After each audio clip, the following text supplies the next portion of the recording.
रघुनंदन राघव राम हरे, सीता राम हरे, सीता राम हरे। रघुनंदन राघव राम हरे, सीता राम हरे, सीता राम हरे, सीता राम हरे। हमारे धर्म ग्रंथों में वर्णन मिलता है कि मनुष्य को 3 चीजें बड़ी मुश्किल से मिलती हैं। पहला है नर्तन। नर्तन के विषय में तुलसीदास जी भी अपने मानस में लिखते हैं कि बड़े भाग, छोटे मोटे भाग्य से नहीं, छोटे मोटे पुण्य से नहीं, बड़े भाग मानुष तन पावा। ये नर्तन कैसा है कि सुर दुर्लभ, देवता भी इस नर्तन के लिए तरसते हैं। सुर दुर्लभ सदग्रंथन गावा, बड़े भाग, बड़े भाग मानुष तन पावा। तो 3 मुश्किल से जो प्राप्त चीजें हैं उनमें है पहला नर्तन, ये बड़ी मुश्किल से मिलता है। दूसरा है ईश्वर की ओर जाने वाला मन, और तीसरा है महापुरुष का मिलना, सही संतों का मिलना। तीनों चीजें पाने के लिए शर्त तो एक ही है कि पहले हमें नर्तन मिले। जब नर्तन मिलेगा तभी तो हम ईश्वर की ओर जाने वाला मन प्राप्त करेंगे। नर्तन से में ही तो मन रहता है, तो इसलिए पहले हमें नर्तन मिले और फिर ईश्वर की ओर जाने वाला मन भी मिले, और फिर तीसरी जीवन में महापुरुष या सही संत आएगा। लेकिन नर्तन मिलना तो बहुत कठिन है, क्योंकि जब 84 लाख योनियों में जीव भोग लेता है, तो फिर प्रभु को यदि हमारे ऊपर कुछ दया आ जाती है तो फिर वे हमें नर्तन देते हैं। कबहू की करी, कबहू की करी, हमेशा नहीं, कभी कभी जीव पर दया आती है प्रभु को। कबहू की करी करुणा नर देही, कबहू की करी करुणा नर देही, देत ईस बिनु हेतु सनेही। इस नर्तन को देने में परमात्मा का कोई अपना मतलब नहीं है, न कोई लाभ है। वो तो हमारा परम पिता है, इस कारण से वो दया कर देता है, क्योंकि इसी नर शरीर से, नर तन से ही हम माता पिता तथा समाज की सेवा करते हुए अपना परलोक संभाल सकते हैं। तुलसीदास जी इस संबंध में विनय पत्रिका में भी वर्णन करते हैं कि हरि तुम, हरि तुम बहुत अनुग्रह कीनो। तुलसीदास जी प्रार्थना करते हैं विनय पत्रिका में भगवान से कि हरि तुम बहुत अनुग्रह कीनो। साधन धाम। ये शरीर कैसा है जो परमात्मा कृपा करके अनुग्रह करके देता है, साधन करने का धाम है। और विबुध दुर्लभ तन, देवताओं को मुश्किल मिलना है, देवताओं के लिए तन दुर्लभ है। विबुध दुर्लभ तन, हमई कृपा करी दीनो। ऐसा शरीर जो देवताओं के लिए दुर्लभ है, जो साधन करने का धाम है, यानी इसी द्वारा हम साधन करके परम पिता को भी प्राप्त कर सकते हैं, परम धाम भी प्राप्त कर सकते हैं, ऐसा शरीर। तो तुलसीदास जी भगवान से प्रार्थना करते हैं कि हरि तुम बहुत अनुग्रह कीनो, साधन धाम विबुध दुर्लभ तन, हमहि कृपा करि दीनो। अरे हमहि कृपा करि दीनो, कृपा करि दीनो। साधन धाम होते हुए भी ये शरीर स्थायी नहीं है, ये तो क्षण भंगुर है केवल। संत इस शरीर के विषय में क्या कहते हैं कि पानी केरा बुध बुदा, अरे पानी केरा बुध बुदा, असमानस की जात। संत कहते हैं ये मनुष्य शरीर कैसा है, जिस प्रकार पानी पर जो बुलबुले उठते हैं उसके समान है। पानी केरा बुध बुदा,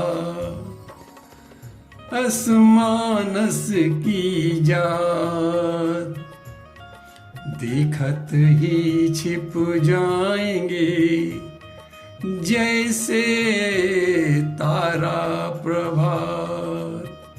संत इस शरीर के विषय में उदाहरण देते हुए कहते हैं कि जिस प्रकार सुबह आकाश में तारा दिखाई तो देता है, लेकिन कुछ क्षण में ही वो छिप जाता है, ऐसे ये शरीर, मानव शरीर कैसा है कि क्षण भंगुर मात्र है। संत गाते हैं क्षण भंगुर जीवन की कलिका, कल प्रात को जान खिली न खिली, कल प्रात को जान खिली न खिली। ऐसा शरीर है, क्षण भंगुर मात्र शरीर है।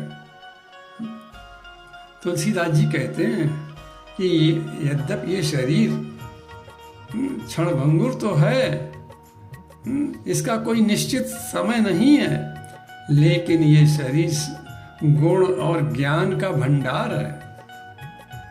मानुष तन गुण ज्ञान निधाना, गुण ज्ञान निधाना। ये गुण और ज्ञान का भंडार है, गुणों का भंडार है, ज्ञान का भंडार है ये शरीर। ऐसे गुण और ज्ञान के भंडार वाले शरीर को यदि हमने व्यर्थ के कामों में लगा दिया और यहाँ आने का उद्देश्य ही भूल गए, तो संत कहते हैं कि देखो कि नर तन पाई। संत उद्देश्य समझाते हुए कहते हैं कि संसार में आने का उद्देश्य क्या हमारा। नर तन पाई जतन कर ऐसा, इस शरीर को पाकर ऐसा प्रयास करना चाहिए कि नर तन पाई जतन कर ऐसा, जिससे वो करतार मिले, जिससे वो करतार मिले। करनी ऐसी करते चलो, अरे करनी ऐसी करते चलो जिससे उसका प्यार मिले, जिससे उसका प्यार मिले, जिससे वो करतार मिले, और जिससे उसका प्यार मिले। उस परमात्मा का प्यार तो तभी मिलेगा जब हम उसकी बनाई सृष्टि से प्यार करेंगे। सृष्टि से प्यार करने के लिए हमें उसमें रहने वाले प्राणी, चाहे वो जड़ हो चाहे वो चेतन हो, सबसे प्यार करना पड़ेगा। सृष्टि के सभी प्राणियों, जड़ चेतन से प्यार हो, इसके लिए तुलसीदास जी ने एक सूत्र दिया, सिय राम मैं, अरे सिय राम मैं सब जग जानी। तुलसीदास जी सूत्र देते हुए कहते हैं कि सृष्टि को सीता राम में केवल देखना ही नहीं है, बल्कि करऊं प्रणाम जोरे जुग पानी। करऊं प्रणाम, किसे प्रणाम करना? का सृष्टि के जीव को, चाहे जड़ हो चाहे चेतन हो। सिय राम मैं सब जग जानी, करऊं प्रणाम जोरी जुग पानी।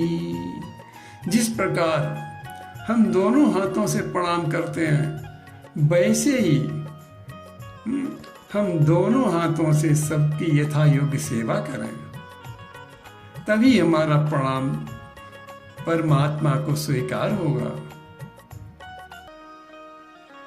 परिवार से ही समाज बनता है और समाज से ही राष्ट्र बनता है। अतः हम आदर भाव से सेवा कार्य परिवार के माता पिता से ही प्रारंभ करें। माता पिता की आज्ञा मानने से लोक और परलोक दोनों संभल जाते हैं। इसलिए सबसे पहले हमको अपने परिवार से ही सेवा कार्य प्रारंभ करना चाहिए, और परिवार के वयोवृद्ध और माता पिता जो पूज्य हैं, उनकी सेवा का कार्य प्रारंभ करें। यदि हम माता पिता की सेवा करेंगे तो फिर हमें लोक और परलोक संभालने के लिए कोई अन्य कार्य नहीं करना पड़ेगा। उनकी आज्ञा मानने से ही लोक और परलोक दोनों समझ जाते हैं।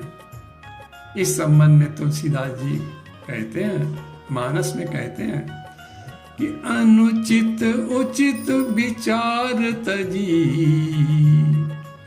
अनुचित उचित विचार तजी। माता पिता की आज्ञा को ये मत सोचो कि अनुचित है या उचित ही है। अनुचित उचित विचार तजी, जे पाले पितु बहन। यदि अनुचित उचित का विचार छोड़कर जो माता पिता की आज्ञा को का पालन करते हैं तो उन्हें क्या मिलता है? अनुचित उचित विचार तजी, जे पालई पितु बहन। ते भाजन सुख सुजस के, बसई अमर पतिये। उनको क्या प्राप्त होगा? उन्हें सुख प्राप्त होगा संसार में, और सुयश मिलेगा, और अंत में परमात्मा के धाम की ओर जाएंगे, देवलोक की ओर जाएंगे। तो आप सोचें कि माता पिता की सेवा करने से, आज्ञा मानने से कितना बड़ा लाभ है कि लोक भी बन गया और परलोक भी संभल गया। इसलिए अनुचित उचित विचार तजी, जे पालई पितु बहन। ते भाजन सुख सुजस के बसहि अमर पति ऐन, बसहि अमर पति ऐन। बस इन्हीं शब्दों के साथ ये प्रसंग विश्राम होता है। प्रभु के चरणन में सदा पुण्य पुण्य करूं प्रणाम, यही कहूँ भूलूं नहीं मेरे प्रियतम राम, मेरे प्रियतम राम। मधुर मधुर नाम, अरे मधुर मधुर नाम, सीताराम सीताराम।